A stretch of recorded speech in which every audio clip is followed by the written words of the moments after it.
بہار شریعت۔ الحمدللہ رب العالمین والصلاة والسلام علی سید الانبیاء والمرسلین۔ ناظرین کرام السلام علیکم ورحمۃ اللہ وبرکاتہ۔ میں ہوں آپ کا میزبان حافظ محمد طاہر قادری اور آپ دیکھ رہے ہیں ہمارا بہت پیارا پروگرام آئیڈیز بار شریعت۔ جی ہاں، اس میں ہم فقہی مسائل جاننے کی کوشش کرتے ہیں اور ہماری خوش نصیبی ہمارے ساتھ مفتی مدنی رضا صاحب تشریف فرما ہے۔ السلام علیکم ورحمۃ اللہ۔ وعلیکم السلام ورحمۃ اللہ۔ جزاک اللہ خیر مفتی صاحب، آپ نے وقت عطا فرمایا ہے۔ ناظرین کرام، اگر آپ چاہتے ہیں، آپ کو بھی کوئی مسئلہ درپیش ہے، اسکرین پر نمبرز آ رہے ہیں، آپ اپنا مسئلہ ٹائپ کیجئے اور ہمیں سینڈ کر دیجئے۔ انشاءاللہ ہم وہ مسئلہ بھی کوشش کریں گے کہ مفتی صاحب کے آگے رکھیں اور اس کا جواب مفتی صاحب سے پتہ کریں۔ ناظرین کرام، آئیے سوالات کا آغاز کرتے ہیں، اور آج بھی بہت سارے سوالات ہم نے پوچھنے ہیں۔ یقیناً آپ کے ہماری نالج میں بہت زیادہ اضافہ ہو رہا ہے، اور علم دین تو ہم نے سیکھنا ہی ہے، ہر صورت ہمیں سیکھنا ہی چاہیے، اور میں سمجھتا ہوں کہ یہ بہت بہترین وقت گزرتا ہے جو ہم مسائل دینیاں سمجھنے میں الحمدللہ جو وقت لگاتے ہیں۔ مفتی صاحب، آپ کی اجازت ہے سوالات کا آغاز کیا جائے؟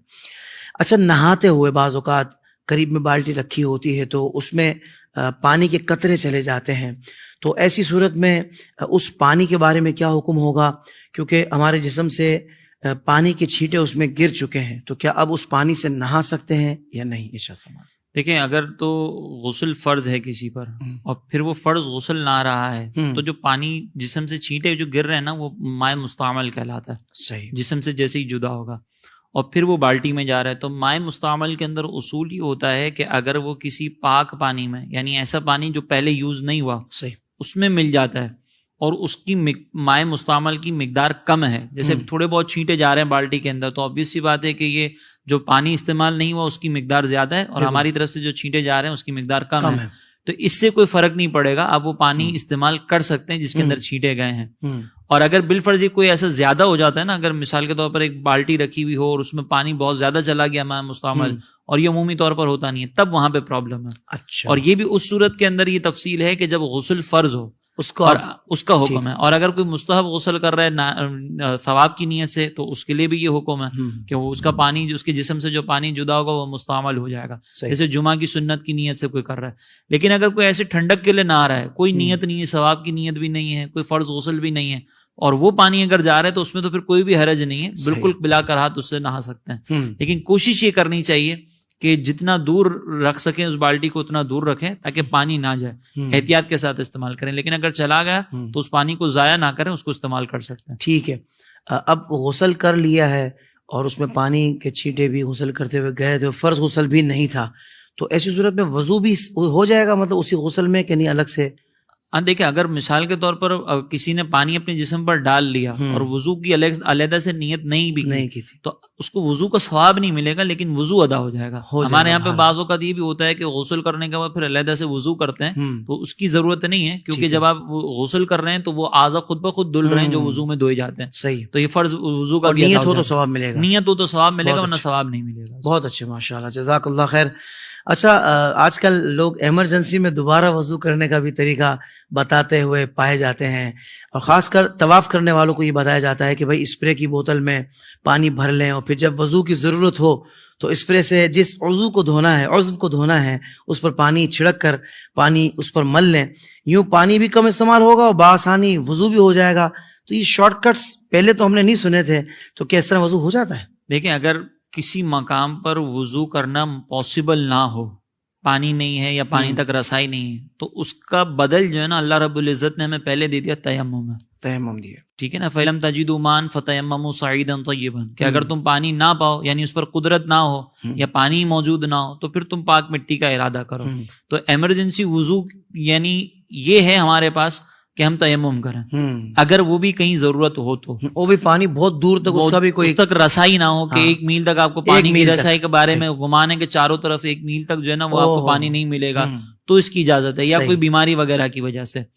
اب یہاں پر یہ جو ایمرجنسی وضو کر رہے ہیں نا اسپرے چھڑک کر، یہ قرآن کے حکم کی مخالفت ہو رہی ہے۔ اللہ رب العزت نے 2 چیزوں کا حکم فرمایا کہ جب تم نماز کا ارادہ کرو، اذا قمتم الی الصلاۃ فاغسلوا وجوہکم وایدیکم الی المرافق، اللہ تعالیٰ نے فرمایا فاغسلوا، غسل کرو، دھو ان کو، وامسحوا برؤوسکم، اور سر کا مسح کرو۔ 2 علیحدہ لفظ ہیں، غسل اور مسح۔ غسل کا اطلاق اس وقت ہوتا ہے کہ جب کم از کم ہمارے جسم پر اس پر ہمیں پانی بہانا ہے نا، اس پورے اس پر 2 قطرے بہ جائیں، تو یہ غسل کہلاتا ہے. اور مسح کا مطلب ہوتا ہے تری.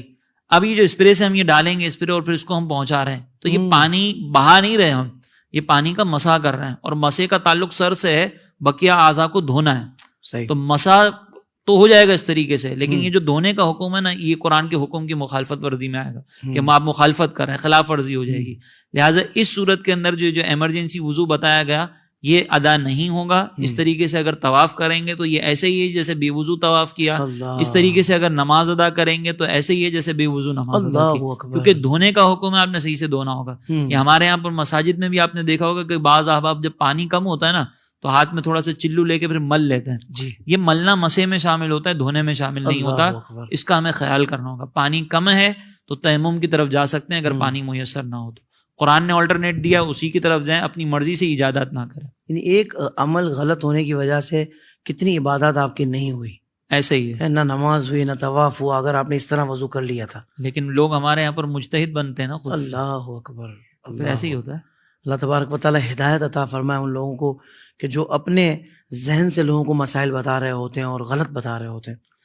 مفتی صاحب یہ بھی سوال کرنا تھا، یہ بڑا خاص سوال ہے کہ خود کو سگے عطار یا سگے مدینہ کہنا کیسا ہے؟ کیونکہ لوگ کہتے ہیں کہ بھائی اللہ تعالیٰ نے انسان کو تو اشرف المخلوقات بنایا ہے اور خود کو جانوروں سے تشبیہ دینا درست نہیں ہے. تو اس بارے میں کیا رہنمائی فرمائیں گے؟ دیکھیں یہاں پہ جو ہے نا لوگ یہ کہتے ہیں کہ کتا حرام ہے، آپ کتے کی طرف اپنے آپ کو منسوخ کر رہے ہیں. تو جس طریقے سے کتا حرام ہے نا، شیر بھی حرام ہے. لیکن سرکار علیہ الصلوۃ والسلام نے حضرت علی رضی اللہ تعالیٰ عنہ کو لقب کیا دیا اسد اللہ، اللہ کے شیر. تو وہاں پر خدا نہ خواستہ انسان کو جو ہے وہ جانور کہنا مقصد نہیں ہوتا.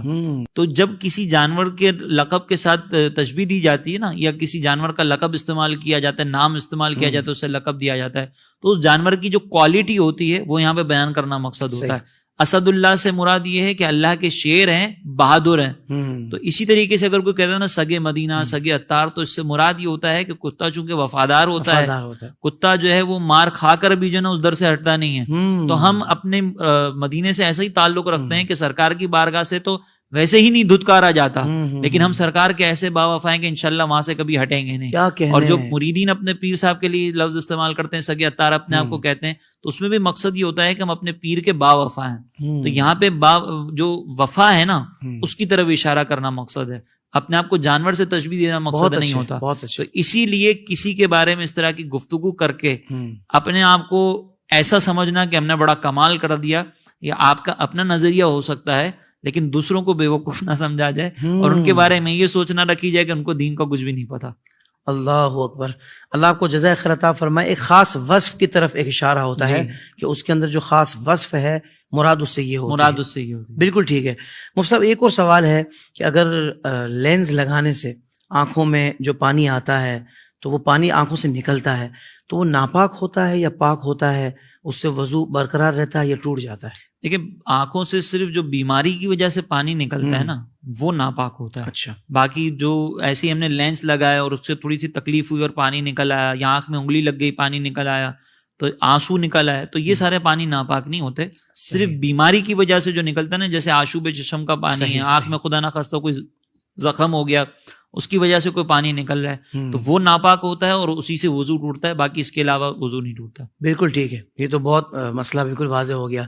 اچھا مفتی صاحب یہ بھی ارشاد فرمائیں کہ ہمارے ہاں صدقہ جب لوگ دیتے ہیں تو خاص طور پر یہ تمام کرتے ہیں اس پر ہاتھ لگا دیا جائے جس کے نام کا صدقہ، یا اس کے سر پر وار کر صدقہ دیتے ہیں، تو یہ اس میں کوئی قباحت تو نہیں ہے، یا یہ کریں گے تو ہی صدقہ اس کا ادا ہوگا؟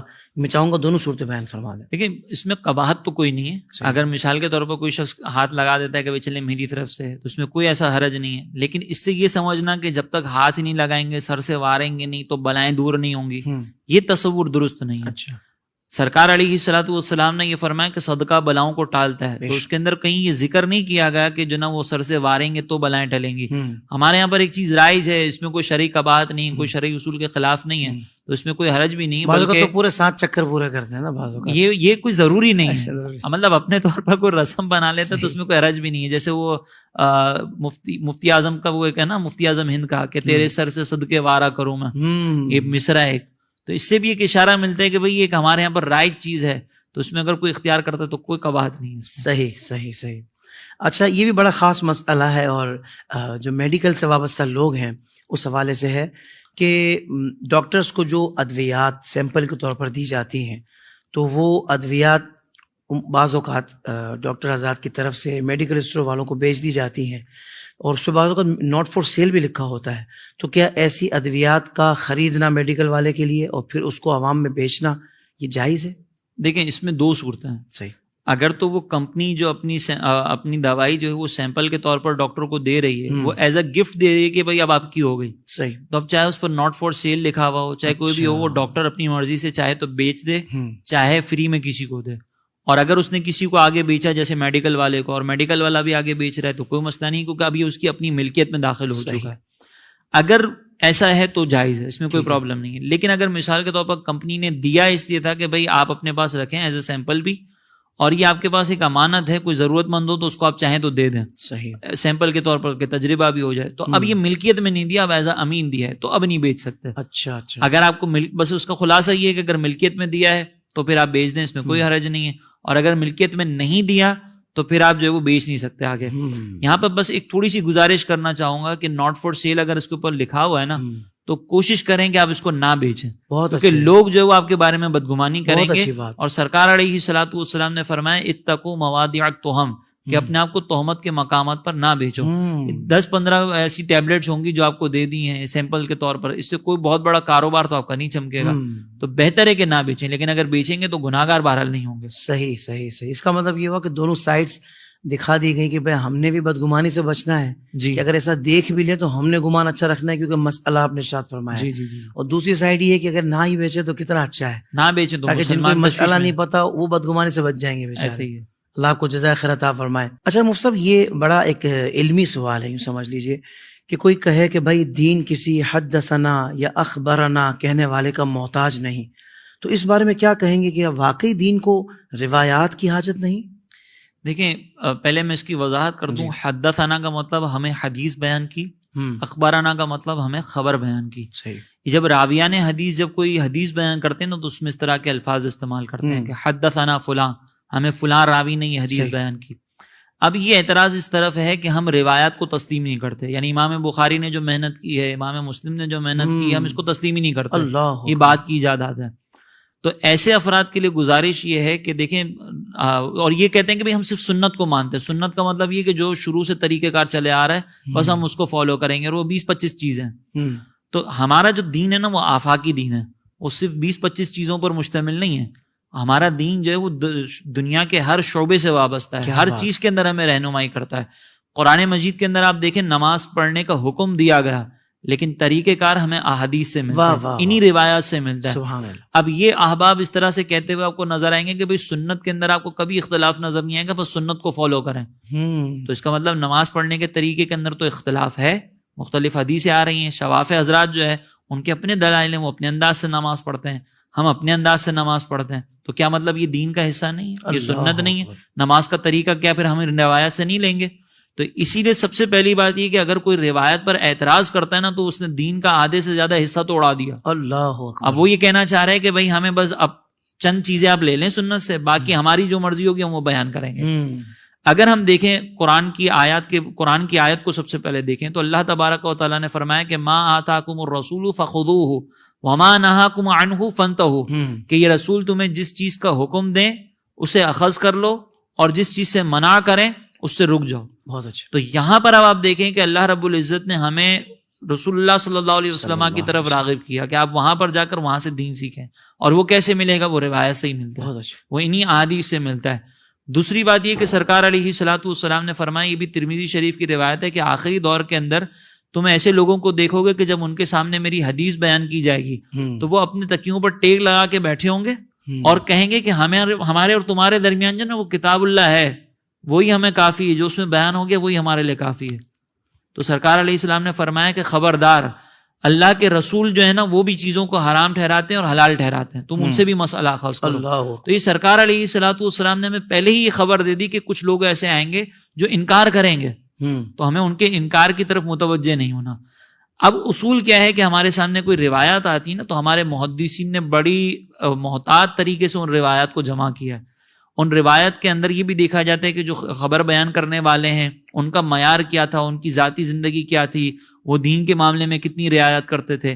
پھر جو حدیث بیان کی گئی ہے اس کے بارے میں ایک اصول ہمیں حدیث مبارکہ میں ملتا ہے کہ سرکار علیہ السلام نے فرمایا کہ آخری دور میں میرے حوالے سے میرا نام لے کر تمہارے سامنے بہت ساری باتیں بیان کی جائیں گی، تم ان کو قرآن پر پیش کرنا، اگر وہ قرآن کے موافق ہوں تو ان کو اخذ کر لینا، اگر قرآن کے مخالف ہوں تو چھوڑ دینا. تو ہمارے علماء نے یہ بھی ایک معیار بیان کیا ہے کہ ہم حدیثوں کو دیکھیں گے کہ صحیح احادیث ہیں، روایت صحیح آ رہی ہیں، لیکن قرآن کے مفہوم کے خلاف اگر ہمیں نظر آئیں گی تو ہم پہلے تطبیق کی کوشش کریں گے، ان کے معنی میں تبدیلی کی. اگر نہیں تطبیق ہوگی تو پھر ہم اس کو چھوڑیں گے، مطلقاً انکار نہیں کریں گے. اگر آپ یہ اس طرح کے فسادات میں پڑیں گے نا تو اس کا مطلب یہ ہوگا کہ آدھے سے زیادہ جو دین ہے اس سے ہم ہاتھ دھو بیٹھیں گے، پھر ہم دین کو سمجھ بھی نہیں سکیں گے، اور ہمارے جو روزمرہ کے معاملات ہیں وہ کبھی حل نہیں ہو سکیں گے. اسی لیے ہماری گزارش ہے کہ ایسے افراد کی گفتگو چاہے وہ کتنے انٹلیکچوئل بنتے ہوں، ان کی گفتگو سے فائدہ نہ اٹھائیں. آپ کے جو علماء ہیں وہ آپ کو قرآن اور حدیث کی روشنی میں صحیح گائیڈ لائن دیں گے، اسی سے آپ فیض حاصل کریں. یہ بڑا عجیب ایک معاملہ ہو گیا ہے کہ 1400 سال سے جو مسلمات تھے، ظاہر بات ہے کہ وہ ایک اجماعی معاملہ ہے، اب آ کر کوئی بالکل ہی ہٹ کر بات کرتا ہے، لوگ بولتے ہیں یار اس میں مزہ آ رہا ہے کہ بالکل جو بات 1400 سال میں نہیں ہوئی یہ اس سے ہٹ کر بات کر رہا ہے، اور قوم اس کی بات سننے بھی لگ جاتی ہے، اس کے پیچھے کھڑی ہو جاتی ہے. کیا عجیب معاملہ ہے. دیکھیں یہ ہمیں لگتا ہے کہ یہ نئی بات کر رہا ہے، جو آنے والا ہے یہ شاید نئی بات کر رہی ہے، ہمیں لگتا ہے، حالانکہ یہ کوئی نئی بات نہیں ہوتی. یہ ساری وہ باتیں ہوتی ہیں جو سابقہ زمانے میں جو فتنے گزرے نا، ہمارے علماء نے اس کا جواب پہلے ہی دیا تھا. یہ وہی باتیں اٹھا کر واپس لے کر آتے ہیں اور عوام میں رائج کر دیتے ہیں، نئے کپڑے پہن کر آتے ہیں، نئے کپڑے پہن کر آ جاتے ہیں. پہلے جو وہ دوسرے سٹائل میں بیان کیا جاتا تھا، اب دوسرے سٹائل میں بیان کیا جاتا ہے. ایک ہمارے استاد صاحب ایک کہا کرتے تھے، مفتی شاہد صاحب کہتے ہیں کہ دنیا میں کوئی انداز گفتگو بات بدل دیتا ہے، ورنہ دنیا میں کوئی بات نئی نہیں ہے، صرف انداز گفتگو سے تبدیل ہو جاتا ہے. تو یہ جتنے بھی اعتراضات ہیں آپ دیکھیں، ہمارے علماء ہمارے بزرگ ان کے جوابات دے کر یہ مسئلے حل کر چکے ہیں. اب یہ فتنہ پرور لوگ ہیں جو پرانے جو گمراہ فرقے تھے ان کے مسائل اٹھاتے ہیں اور عوام میں رائج کرنا شروع کر دیتے ہیں. تو ہماری گزارش یہ ہے کہ ان لوگوں کے بارے میں یہ سوچنا کہ کوئی نئی تحقیق لے کر آئیں، یہ نئی تحقیق نہیں ہوتی، وہ پرانی تحقیق ہوتی ہے جس کا پہلے سے ہی رد ہو چکا ہوتا ہے. سبحان اللہ سبحان اللہ. اچھا مفتی صاحب یہ بھی ارشاد فرما دیں کہ امام شریف میں کسی کو اگر دفنایا جائے تو جیسے مثال کو دینی کارکن ہے یا کوئی ایسی اس کی دینی خدمات ہیں جس کی وجہ سے اعزازاً مطلب اس کے سر پر امام شریف بھی سجا دیا گیا، تو اس میں کوئی شرعی طور پہ ممانعت ہے یا اجازت ہے؟ دیکھیں اگر ہم مرد کے لیے وہ دیکھیں نا سنت کیا ہے، تو سنت میں 3 کپڑے ہیں جو کفن کے طور پر دیے جاتے ہیں، اس سے زائد کو جو ہے وہ ناپسندیدہ رکھا گیا ہے. ٹھیک ہے. ہمارے فقہا نے خصوصاً علامہ شامی صاحب نے یہ لکھا ہے کہ اگر کوئی عالم دین ہو، وہ بڑے مجتہد ہوں، ان کو اعزازی طور پر اگر امامہ پہنا دیا جائے تو یہ جائز ہے. اور یہ جو ہمارے یہاں پر اب رائج ہے نا کہ کوئی دینی کارکن ہے چاہے اس نے پوری زندگی امامہ نہ پہنا ہو لیکن اس کی تدفین جو ہے وہ امامے کے اندر ہوگی، تو یہ مناسب نہیں ہے. چاہے پھر کوئی عام ناز خواہ ہو چاہے کوئی دینی کارکن ہو، بہتر وہی طریقہ کار ہے جو طریقہ کار سرکار علیہ الصلوۃ والسلام کی طرف سے ہمیں ملا ہے. اگر ہم سرکار علیہ الصلوۃ والسلام اور صحابہ کا انداز دیکھیں نا تو وہ 3 کپڑوں میں ہی تدفین ہے، اسی کو اختیار کیا جائے. سبحان اللہ سبحان اللہ. مفتی صاحب آپ کا بہت شکریہ. ہمارے اس پروگرام کا ایپیسوڈ کا وقت یہاں مکمل ہوا، مگر سوالات ظاہر بات ہے کہ ہمارے ناظرین ہمیں سوالات بھی بھیجتے رہتے ہیں اور ساتھ ہی ساتھ ہمارے پاس دیگر ذرائع سے بھی سوالات آتے ہیں، تو ہماری کوشش ہوتی ہے کہ ان سوالات کے جوابات آپ سے شریعت کی رہنمائی میں حاصل کیے جائیں. تو انشاءاللہ یہ محبتوں کا سلسلہ اور علم دین سیکھنے کا مرحلہ سلسلہ جاری و ساری رہے گا.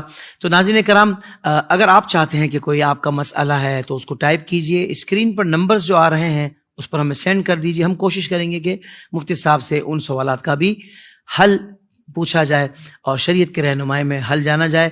ناظرین کرام، تب تک کے لیے ہم اجازت چاہیں گے، اگلے ایپیسوڈ میں آپ سے پھر ملاقات ہوگی. بس آپ دیکھتے رہیے IDS بہار شریعت. السلام علیکم ورحمۃ اللہ وبرکاتہ.